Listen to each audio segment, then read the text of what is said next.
Alors, donc ce soir, je vous présente les recherches Carpe Post Diem.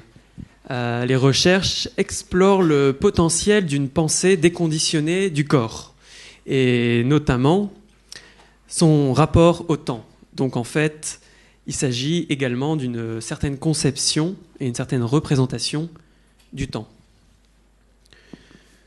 Donc la conférence, elle va durer environ 40 minutes.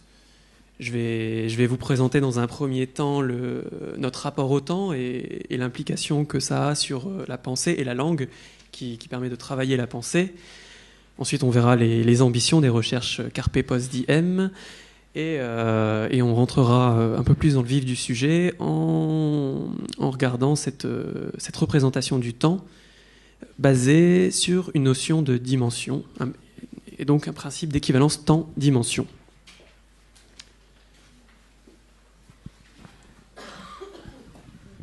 Alors actuellement, notre représentation du temps pourrait se définir comme ça, hein, c'est la représentation la plus commune, une ligne avec une flèche, une direction, sur laquelle on place le passé, l'instant présent et le futur. On se situe physiquement toujours dans l'instant présent, le passé a existé et le futur n'existe pas encore, mais on construit le présent pour faire venir le futur demain. Bon, c'est la conception générale, la conception de la philosophie, tout ça. Bon, on rentre dans cette représentation. Les répercussions sur la langue française. Il suffit d'ouvrir une page de Becherel et on voit... En fait, 62% des temps sont utilisés pour décrire le passé, plus que parfait, imparfait, passé simple, il y en a beaucoup, 62%. Et de l'autre côté, pour le futur, on a 9,5% des temps. En fait, deux temps, le futur simple et le futur antérieur. Le futur antérieur étant un passé dans le futur. On voit rapidement que les outils pour décrire, se tourner vers le futur sont assez réduits. On pourrait se dire, en même temps, c'est normal. C'est-à-dire qu'on réfléchit. Quand on pense, quand on utilise le langage, on réfléchit forcément vers le passé. Le futur n'a pas de matière à réfléchir. On se tourne vers nos expériences passées et on prend une décision sur ce que l'on va faire demain. En fait, pour faire un pas en avant, on regarde derrière. On regarde le passé et on fait en fait un pas à reculons pour aller vers le futur. En fait, le langage pour nommer le futur est assez pauvre. Et la vie de la pensée dans le futur est impossible. Comment on voit ça ? Par exemple, si je vous dis hier, je mangeais une glace à l'imparfait. C'est-à-dire qu'hier, j'étais en train de manger une glace. Au présent, ça donnera maintenant, je mange une glace. Je suis en train de manger la glace maintenant. Au futur, je ne peux que dire demain, je mangerai une glace. Ou un peu mieux, au futur progressif, demain, je serai en train de manger une glace. Mais on ne la mange toujours pas, la glace, demain. On est dans le présent et on fait un plan, une projection sur le fait que demain, on mangera une glace. Et ça, on le fait en restant dans le présent. Alors on pourrait se dire qu'après tout, c'est normal. Nous sommes dans le présent, nous ne sommes pas encore dans le futur n'existe pas. Sauf que ce raisonnement est peut-être valable pour l'expérience physique, en fait, l'expérience physique du corps. En quoi est-ce toujours valable pour la pensée ? Peut-être que le corps de la pensée ne subirait pas de la même manière les lois physiques que le corps humain. Le corps de la pensée n'a pas de masse. On pourrait penser au soleil. On regarde le soleil, il émet des photons, le soleil a une masse, le photon n'en a pas, il se déplace à la vitesse de la lumière, la vitesse maximale, et il a un autre rapport au temps que le soleil, c'est-à-dire qu'il est à la fois dans le passé, dans le présent et dans le futur. C'est la théorie de la relativité d'Einstein, maintes fois vérifiée. Le photon a un autre rapport au temps que le Soleil. Le corps émetteur n'a pas le même rapport au temps que le corps émis. Est-ce qu'il n'y aurait pas un abus conceptuel de la pensée qui serait conçue comme l'expérience du corps? On parle de langue, la langue est un organe, de langue vivante, de langue morte. Il y a des métaphores assez troublantes. En fait, l'une des hypothèses de départ des recherches Carpe Post Diem, c'est que le corps aurait contraint la pensée et que la pensée serait née en captivité du corps et que le corps limiterait le spectre d'action de la pensée à sa réalité physique pour assurer sa sauvegarde dans le présent.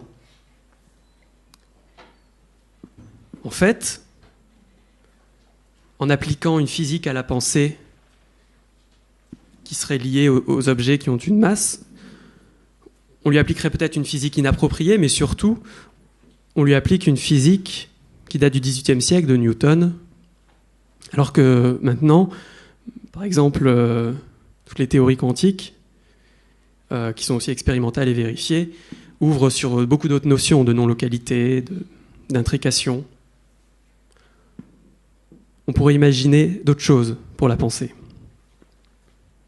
Et si le corps physique doit rester dans le présent, on prend le pari que la pensée, elle, peut aller vers le futur.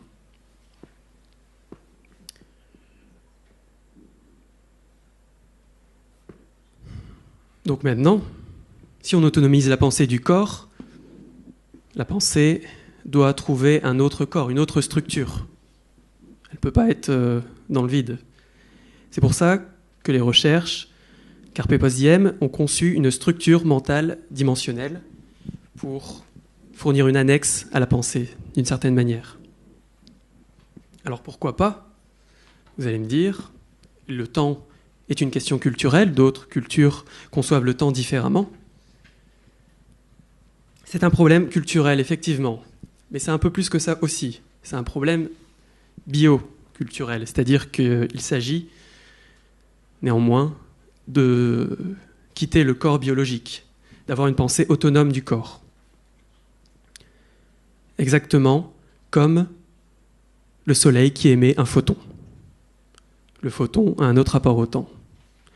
Donc en fait, on pourrait dire, c'est là des recherches Carpe Post Diem, le but, c'est de développer non pas une pensée corporelle, mais une pensée lumineuse en rapport au photon. Voilà l'objectif. Alors, un mot peut-être sur la méthode de travail, c'est-à-dire que je ne suis pas physicien, je ne suis pas physicien.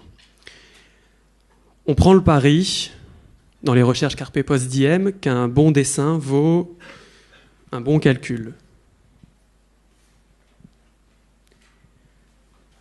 C'est assez cohérent peut-être avec la pensée lumineuse. Donc maintenant, on va tout de suite voir la dynamique dimensionnelle, qui sera à la base d'une nouvelle représentation du temps. Donc les dimensions, c'est une notion assez connue. Le point est en 0 dimension, la ligne, on rajoute une direction, c'est la première direction. Ensuite, on rajoute une direction, on a un plan, c'est la 2 dimensions. On rajoute encore une dimension, on a un volume, c'est la 3 dimensions. C'est juste avec ces ingrédients-là qu'on va bâtir une autre représentation du temps. Le but du principe d'équivalence temps-dimension que je vais vous expliquer, c'est de passer d'une représentation du temps linéaire à la représentation ici dimensionnelle.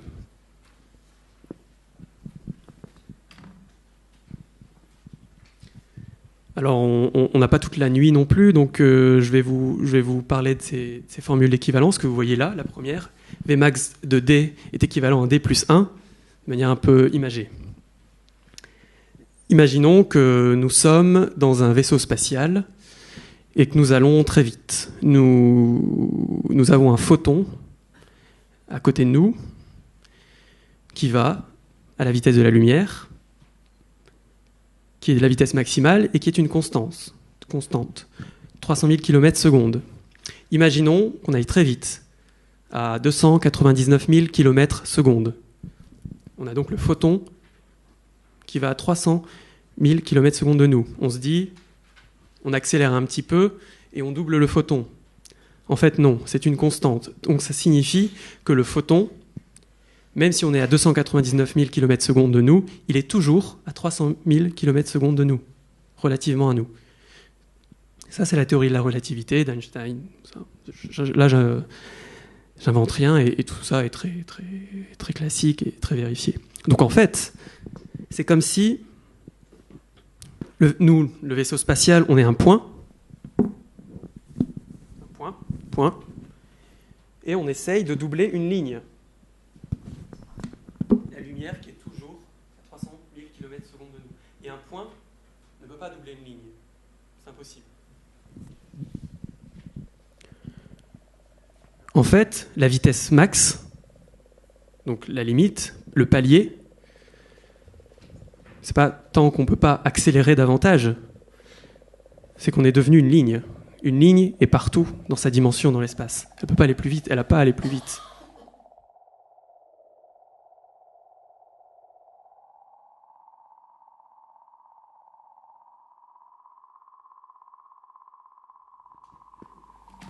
Ce phénomène, on peut le penser pour les autres dimensions. Une fois qu'on est arrivé à la ligne, on peut imaginer le déplacement de la ligne, qui pareil, va se déplacer très vite jusqu'à atteindre une vitesse max, la 2D. La deuxième dimension, qui accélère, à un moment, atteindra sa vitesse maximale et deviendra en 3 dimensions.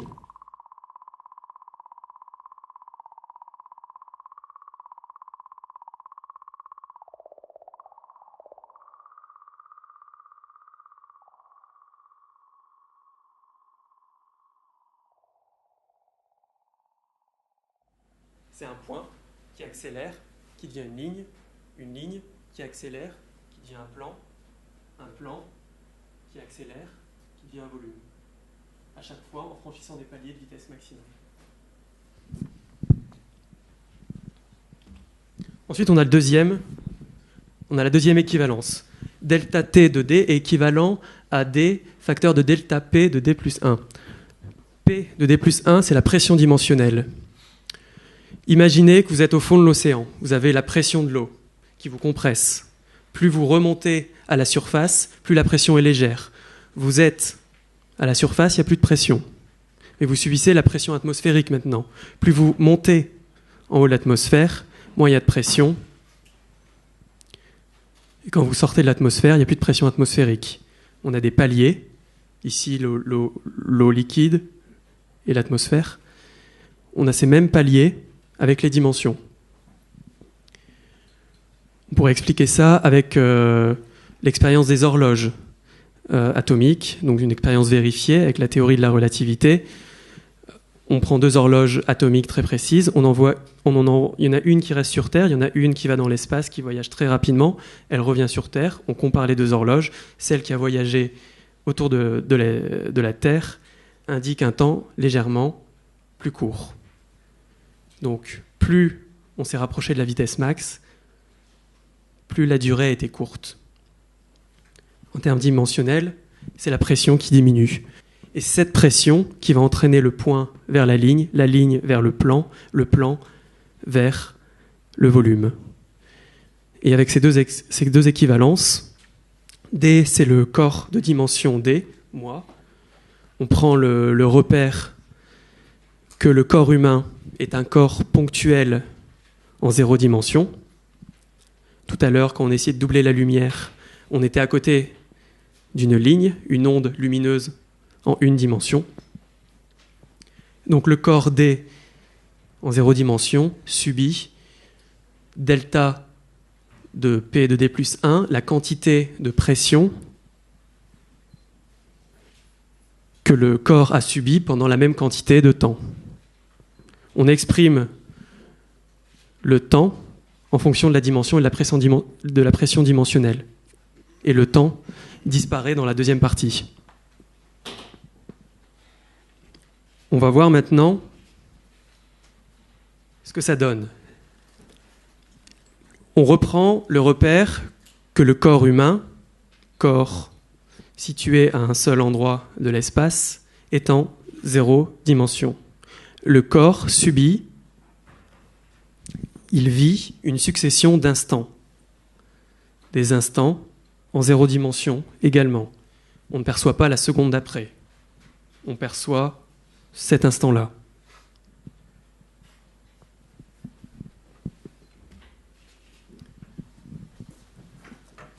En fait, quand on reste dans la première dimension, on est très proche du modèle classique que l'on connaît. On vit plusieurs instants, une ligne en pointillé, et on subit la pression dimensionnelle qui nous fait avancer qui nous fait tendre vers la première dimension, la ligne. Ici, on aurait l'instant présent. Ici, on a le passé. Et là, on a le futur. Donc en fait, dans le modèle dimensionnel, il n'y a pas de temps. Il n'y a que des corps qui subissent une pression dimensionnelle. Un corps en 0D qui subit une pression dimensionnelle qui le fait tendre vers la dimension supérieure, la ligne. L'avantage de la notion de dimension, c'est que contrairement au modèle classique, on va pouvoir passer à la dimension d'au-dessus. Et en fait, on va pouvoir appréhender le futur. Le futur, qu'est-ce que c'est ? C'est une constante, comme la lumière. Le futur est perpétuellement devant nous. On ne peut pas doubler le futur. On se retrouve le point face à la ligne.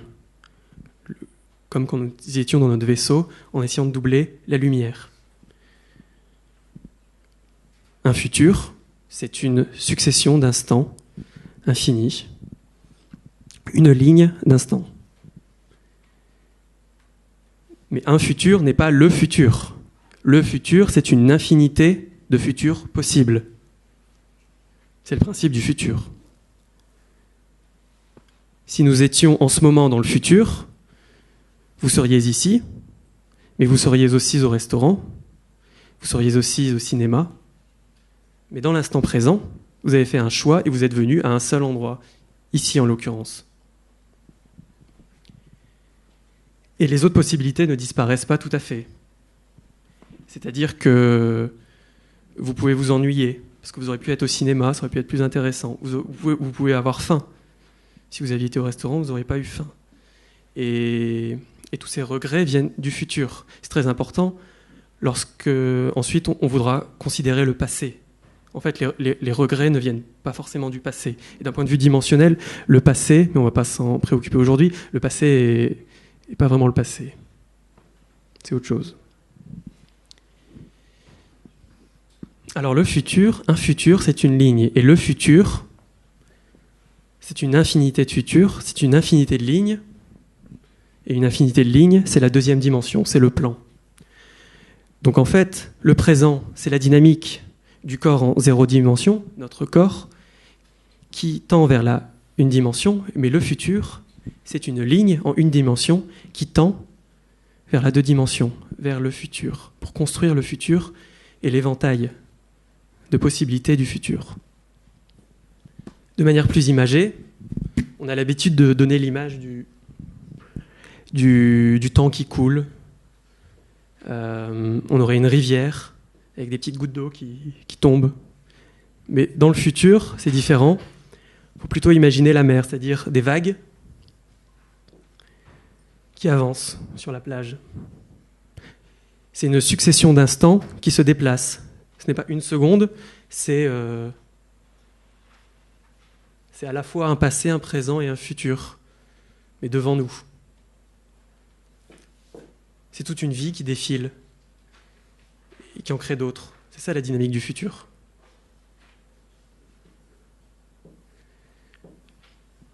Et plus la ligne accélère et elle tend vers la surface, vers la deuxième dimension. Ensuite, quand on atteint la deuxième dimension tend à son tour vers la 3e dimension. Et donc là, on a un métafutur.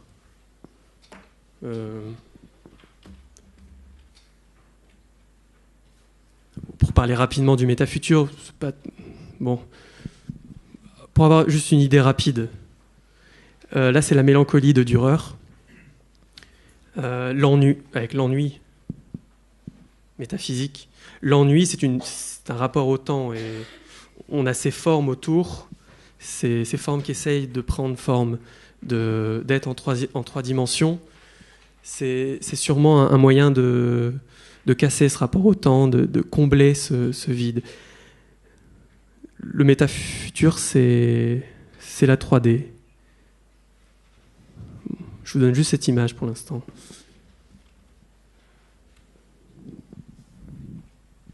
Petit récapitulatif, bon, vous lisez, hein. Il n'y a pas de temps, que des corps qui subissent une pression dimensionnelle. Le rapport entre le présent et le futur n'est pas formulé en tant que distance temporelle, mais comme écart dimensionnel. C'est-à-dire que le futur n'est pas devant nous. Il se situe sous une autre dimension. Et en fait, le présent, du coup, c'est quoi? Le présent, vis-à-vis du futur, c'est un point commun, c'est un point sur la ligne, qui permet en fait d'accéder à la ligne. Et ça va être notre question qui vient maintenant. Comment aller dans le futur? Alors, en fait, on ne va pas dans le futur. Aller dans le futur, on ne va pas dans le futur comme on ne va pas dans le présent. On est le présent, en fait. On est un corps en 0 dimension qui subit une pression dimensionnelle. Donc on ne va pas dans le futur. Il faut être le futur. C'est pour ça qu'on cherche à autonomiser la pensée du corps. La pensée, sans le corps, comme le photon émis par le soleil, peut atteindre la première dimension. Si on devient ce corps en une dimension, on peut tendre vers la deuxième dimension et être le futur. Petite image pour comprendre la chose, avec toujours le soleil. La marche du photon dans le soleil est appelée la marche de l'ivrogne, c'est-à-dire qu'il peut mettre très longtemps à sortir du soleil. Le photon se heurte à beaucoup de choses dans le soleil et met longtemps à en sortir. Une fois qu'il est à sa surface, il est projeté dans le vide et là, il atteint la vitesse maximale et là, il a un autre rapport au temps.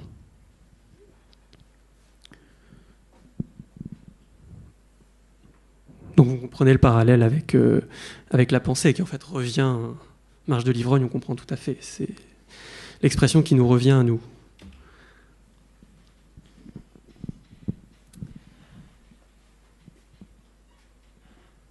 Donc, pour aller dans le futur, il faudra développer une pensée en une dimension, une pensée lumineuse. Il faut revenir maintenant aux temps grammaticaux pour essayer d'aller dans ce futur. On a le passé simple en 0 dimension. Exemple, il marcha sous la pluie. L'imparfait, par contre, est en une dimension. Il marchait sous la pluie. Il marcha, c'est fini. Il marcha sous la pluie. Il marchait, il est en train de marcher sous la pluie. Le futur simple est en 0 dimension. On n'a que ce temps-là. Voilà pourquoi la vie n'est pas possible dans le futur. Les recherches, Carpe Post Diem, ont donc créé un outil pour combler à ce manque. Créer un temps dans le futur progressif. Ça s'appelle le futur extra-progressif. Alors, parce qu'en fait, il y a le futur progressif anglais qui lui fait de la concurrence, mais qui n'est même pas progressif, en fait. C'est plutôt, je serais en train de marcher sous la pluie. On est toujours dans le présent avec ce temps-là. Donc, le nom extra-progressif, c'est juste pour le définir, le différencier du futur progressif anglais. Donc voilà les terminaisons. En gros, on a les terminaisons du futur simple auquel on rajoute la lettre D. Le graphène de la lettre D, c'est la porte. Donc futur extra-progressif, une sorte de porte vers le futur. Alors bien sûr, il n'y a aucune racine latine dans ce choix, il est assez arbitraire, parce que le latin ne conçoit pas ce temps-là, donc on ne peut pas s'appuyer dessus. Alors, qu'est-ce que c'est néanmoins ce temps? Ce n'est pas ça qui va nous faire avoir une pensée en une dimension. C'est plutôt un outil artificiel de la pensée en 0 dimension pour penser comme en une dimension. Parce qu'en fait, si on veut avoir une pensée en une dimension, il faut déjà développer instantanément un fil de pensée, une ligne de pensée, qui ensuite pourra évoluer, tendre vers la 2 dimensions. Et en fait, développer une surface de pensée. C'est la surface de pensée qui est le futur. Un temps grammatical ne va pas tout d'un coup vous faire développer une surface de pensée. Donc c'est des outils pour saisir ce qu'est la pensée dans le futur.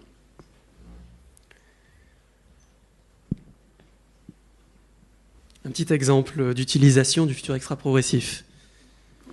Le bourgeon éclot et sa feuille tombera. Donc c'est du futur simple. Le bourgeon éclot, ça signifie qu'on est devant la fleur, on voit le bourgeon éclore, et sa feuille tombera. On est toujours dans le présent, et on sait très bien qu'à l'automne, la feuille tombera. Donc on est dans le présent et on fait une projection sur le fait que la feuille tombera en toute logique. Au futur extra-progressif, ça donne le bourgeon éclos et sa feuille tomberade. Qu'est-ce qui se passe? Nous sommes dans le présent, nous regardons le bourgeon éclore, le bourgeon éclos, et sa feuille tomberade, nous sommes dans un autre présent, et la feuille tombe. En fait, au début de la phrase, on est au printemps, à la fin, on est à l'automne. Entre le début et la fin de la phrase, c'est passé 6 mois. Vous voyez ce temps courbé. L'instant présent dure plus longtemps, n'a pas la même valeur.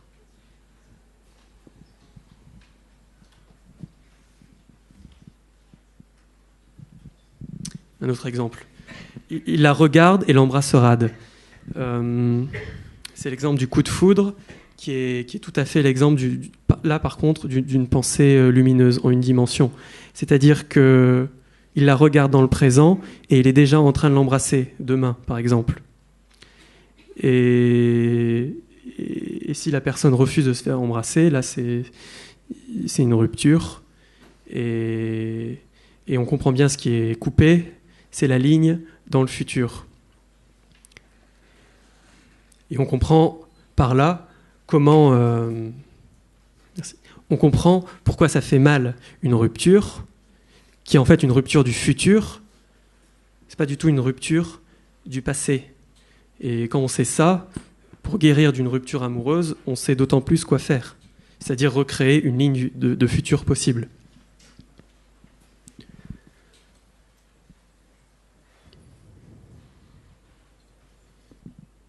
Il y a un autre sujet important, c'est l'énergie. C'est-à-dire que il faut de l'énergie pour passer de la 0D à la première dimension, à la deuxième dimension, à la troisième dimension. Alors ce qu'on a fait pour l'instant, c'est qu'on a autonomisé la pensée du corps. C'est-à-dire que la pensée est devenue bien plus légère. En fait, on a réduit le poids, donc on n'avait plus besoin d'énergie. On a réduit le poids pour être plus sensible à la pression dimensionnelle et aller vers la une dimension, la première dimension. Pour l'instant, ça suffit, mais ça ne suffira pas, toujours. Les recherches essayent de donner de l'énergie pour passer les dimensions. Alors là, on développe plusieurs choses. Des trous noirs. L'idée, c'est de regarder cette... là, c'est une œuvre d'Anish Kapoor. Non, parce que, vu les budgets des recherches Carpe Post-Diem, on peut tout à fait déjà se servir d'une œuvre d'Anish Kapoor. Ça fera l'affaire. Tout à fait. Non, il y a une peinture spéciale, vous avez entendu parler peut-être, qui est très noire, beaucoup plus noire que les autres. Donc le point, bon là c'est une demi-sphère, bon, mais si c'était un point, le point serait la 0D et l'œil de celui qui regarde créerait l'autre dimension. Et l'idée c'est de créer cette ligne par le trou noir qui absorbe la lumière, de créer cette pensée en une dimension. C'est le genre d'outil qu'on essaye de développer.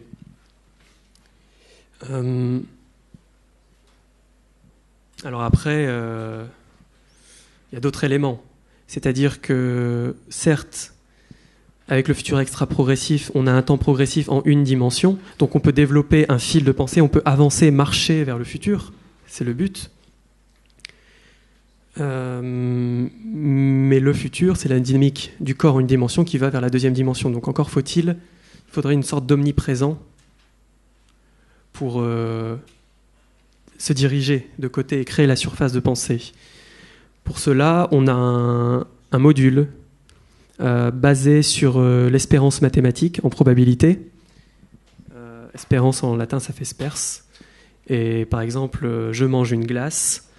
Si on veut avancer, percevoir le mouvement vers la deux dimensions, ça donnerait par exemple je spers mange une glace. Ça veut dire que je mange une glace, mais peut-être que je achète une glace.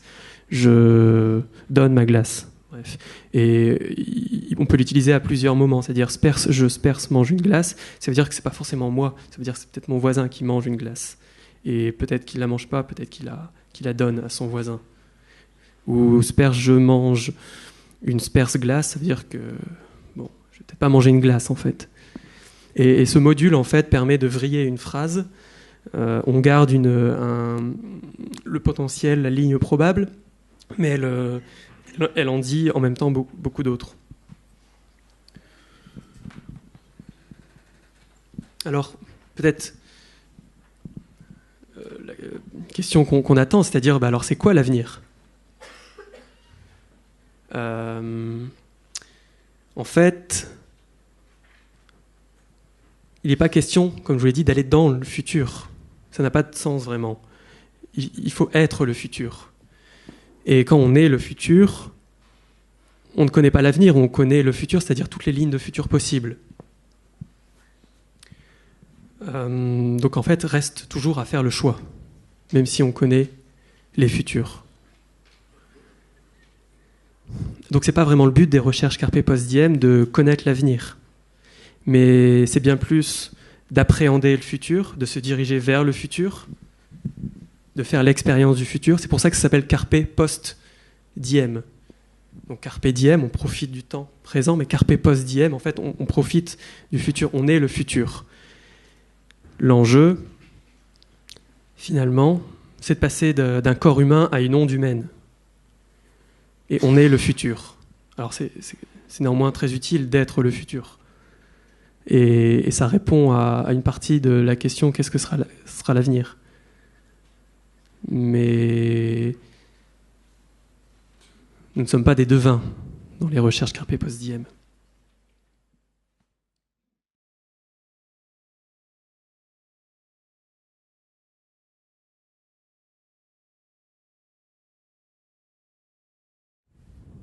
Je vais vous laisser la parole, tout simplement.